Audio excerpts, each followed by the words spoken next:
belum? Oh, udah belum? Sudah. Sudah. Oke bang, langsung bang. Ya bang. Pembukaan boleh? Dibuka? Siapa mungkin? Dibuka dulu boleh? Dibuka. Oke, baik, saya buka ya. Ya. Baik, terima kasih. Assalamualaikum warahmatullahi wabarakatuh. Waalaikumsalam. Salam sejahtera bagi kita semua. Terima kasih kepada teman-teman wartawan, media cetak, media online TV yang hadir pada saat ini. Perkenalkan, kami kuasa hukum dari Saudari Sulastri. Saya kenalkan, sebelah kiri saya Bapak Junaidi Budiman SH, kemudian yang sebelah sana Bapak Rahman SH, Bapak Hadiansyah Saputra SH, dan sebelah kanan saya Bapak Agus Setiawan SH. Kami selaku kuasa hukum Saudara Sulastri bertindak untuk dan atas nama klien kami. Pada kesempatan ini ingin menyampaikan tanggapan, respon klien kami terkait adanya somasi yang diajukan oleh Saudari Nina terhadap klien kami. Mengenai somasi tersebut, secara hukum membuat kaget klien kami. Tanpa ada apapun, tiba-tiba disodori surat cinta nih, surat somasi yang isinya ternyata sungguh mengagetkan. Klien kami ini diduga melakukan penggelapan dan penipuan terkait adanya pembangunan rumah. Nah, kenapa kemudian membuat kaget klien kami? Karena selama ini tidak ada satupun pembicaraan dari Saudari Nina kepada klien kami mengenai keluhan atau komplain sebagaimana yang disampaikan dalam muatan somasi tersebut. Terlebih lagi kemudian dilanjutkan dengan adanya laporan polisi seperti itu.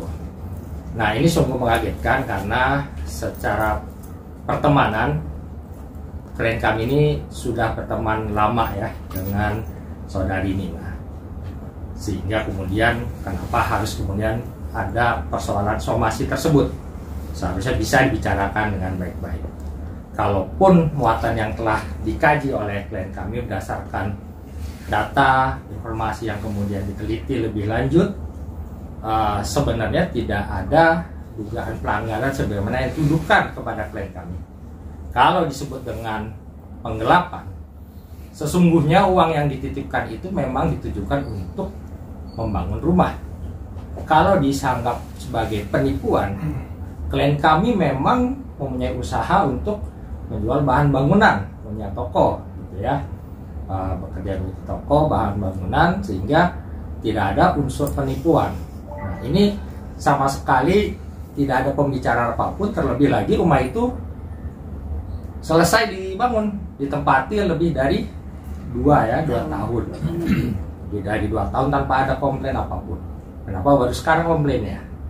Seperti itu, sehingga menjadikan klien kami ini bertanya-tanya, kenapa kemudian Saudari Nina, motif apa yang terjadi yang membuat Saudari Nina ini melaporkan hal tersebut, seperti itu. Dan ketika kami lihat muatannya pada somasi tersebut, ini sungguh lucu begitu ya, mengenai tuntutan ganti rugi yang kemudian berubah-ubah sampai yang terakhir kami dengar berkurang lagi gitu kan. Dan setelah ditelusuri juga angkanya juga tidak konsisten yang dituntut itu. Ibu Sulastri, silakan. Iya, terima kasih. Terima kasih semuanya untuk media. Lumayan ya, 2 miliar ya Om. Iya. 2 miliar. Ini ya, maaf sebelumnya. Aku pribadi kenal sama dia itu ya nggak dari awal ya, aku ceritain dari awal aja ya. Jadi jangan seolah-olah yang aku kenal sama dia yang dia sudah jaya. Itu maaf itu tidak. Awal perkenalan aku itu dimulai dari suaminya. Suaminya itu aku pribadi dikenal sama temen lagi gitu loh. Yuk Kak, kita ke sana yuk, ada tempat orang yang bisa loh ngebaca ini nih, kata dia gitu. Baca apa sih? Bilang gitu kan. Ya kalau kakak ke sana nanti dia ngerti lah keluhan kakak, yang kakak seperti kakak lagi Misalnya kakak punya masalah sama rumah tangga atau masalah toko, oh iya benar. Sampai sana aku kenal sama beliau, suaminya gitu. Awal muasalnya kami ketemu Nina itu bukannya langsung ketemu Nina, tapi ketemu sama suaminya. 1, 2 sampai 3 kali kami ke sana. Keempat atau kelima kali aku langsung ketemu sama Nina itu di hari yang berbeda. Kenapa? Aku ke sana ada keperluan dengan suaminya. Otomatis kan pasti bolak-balik dong. Yang namanya lagi menuju sesuatu hal yang pengen tahu gitu loh kan. Katanya aku pribadi sebenarnya itu dulu kerja di perusahaan beliau. Ya kan? Di toko murah 88 di Jalan Raya Meruyu, di Parung Bingung, di dekat rumah sakit Asifan. Kenapa saya bilang kayak gitu? Kok saya merasa sepi ya tokonya gitu kan? Teh, jangan-jangan tokonya ada gini-gini, ini kan banyak saingan gini-gini. Kita kan yang namanya karyawan ikhtiar dong. Kita punya target kerja dong, gitu kan? Lo kalau kagak nggak dapat target, kamu besok gajian bapak potong ya, gitu. Aku pribadi yang namanya seorang manajer perusahaan yang sudah diamanatin sama bapak, yang harus punya target, punya omset, otomatis kita ikhtiar kemana-mana, itu kan nggak salah gitu. Datanglah aku ke tempatnya, aku bilang gitu, bang, toko aku tuh agak lumayan sepi karena begini-begini. Oh, kayak gini loh, mungkin ada sesuatu hal pas di terawang-terawang nih. Kalau dia bilang kayaknya ada yang begini nih, kata dia gitu. Terus gimana nih bang jalan keluarnya, kata dia gitu ya.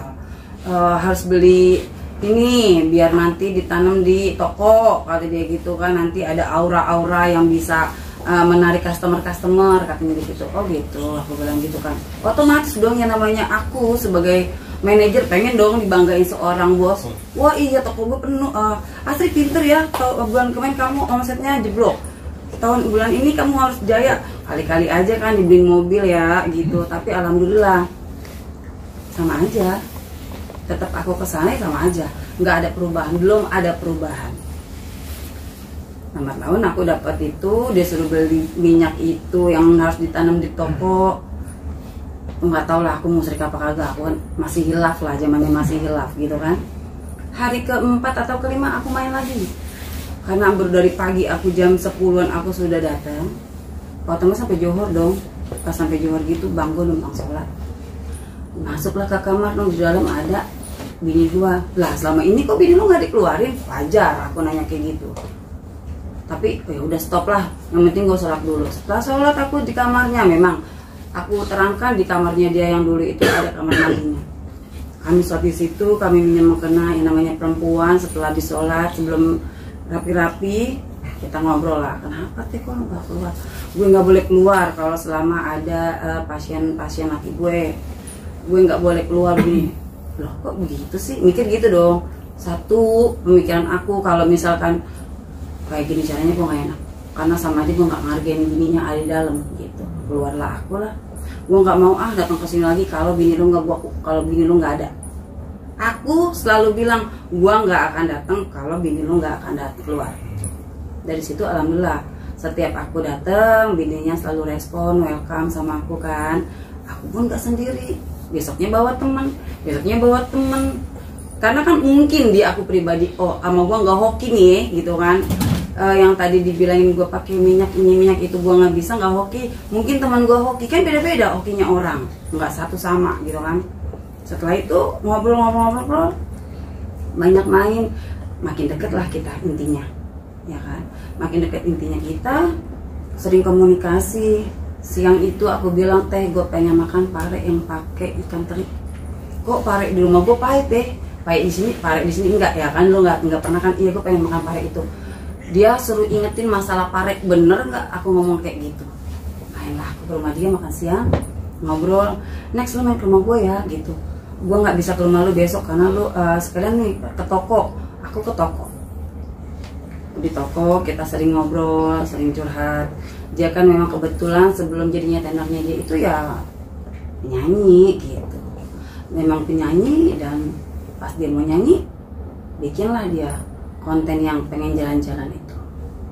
Kebetulan pas dia mau bikin konten itu, dia nyanyinya itu di daerah Limo deket toko aku. toko murah 88 yang milik Bapak Kasiman gitu, Bapak Haji Ahong kan. Ya udah, teh, gue ada panggilan nih, ada wawancara dari media Trans kalau nggak salah gitu kan. Ya udah sana, siapa tahu itu rezeki lo. Asli kan bilang gitu nggak salah, gue bilang gitu kan. Siapa tahu dari sini lo bukannya cuma penyanyi dangdut tapi jadi apa sih, jadi artis yang bener ada nama. Itu kan doa. Tapi kan pas setelah itu Allah kabulin saat ini, ya kan dia udah jadi tenar. Jadi jangan pernah bilang gua ketemu dia sampai 6 bulan. Hello, 6 bulannya saya berteman sama dia bikin bangunan berapa bulan. Jalan-jalannya kami gosipin laki-laki, ya kan, gosipin para suami yang kita ngomongin laki-laki apa sih berapa bulan. Kalau dia nggak pernah ketemu aku, dia nggak ngakuin gue sebagai apa tuh teman. Dulu mah teman, sahabat. Setelah sahabat udah kayak saudara. Setelah udah kayak saudara, sekarang kayak musuh. Itu mah haknya dia. Ya, tapi saya terangkan, maaf, saya merasa sangat kecewa. Kenapa? Statementnya dia, dikira aku tuh pribadi, ala paling bercandaan aja lah. Setidaknya aku tahulah kayak gimana loh orang entertain kayak gitu, pasti bercanda nih, ngedekin gue nih. Ternyata Kak, adalah tuh anak buahku. Kak, yes, baca WA. Iya udah baca. Kenapa? Tuh lo dibikin konten sama dia. Kenapa? Aku bilang gitu kan. Lihat dong lu di YouTube tuh, lu dibilang katanya dia, ya kan, katanya nih beliau ini ditipu 2 miliar. Itu duit apaan? Wajar gak sih aku ngomong kayak gitu? 2 miliar gimana? Aku masih santai dong. Alah, jangan suka ngomongin orang. Aku bilang gitu sama adikku, jangan lu ngomongin orang. Enggak Kak, ini makin banyak Kak, makin penuh. Lu lihat Kak, aku masih santai, ya kan, aku masih yang cuek aja di kerjaan. Pulang, nyampe rumah, belum nyampe rumah, udah pas aku lihat, wih, kata-katanya bagus nih. Aku bilang gitu kan. Telah, dikira aku masih bercanda-bercanda. Setiap hari aku dapat video, aku pelajarin. Cakep, aku bilang. Cakep.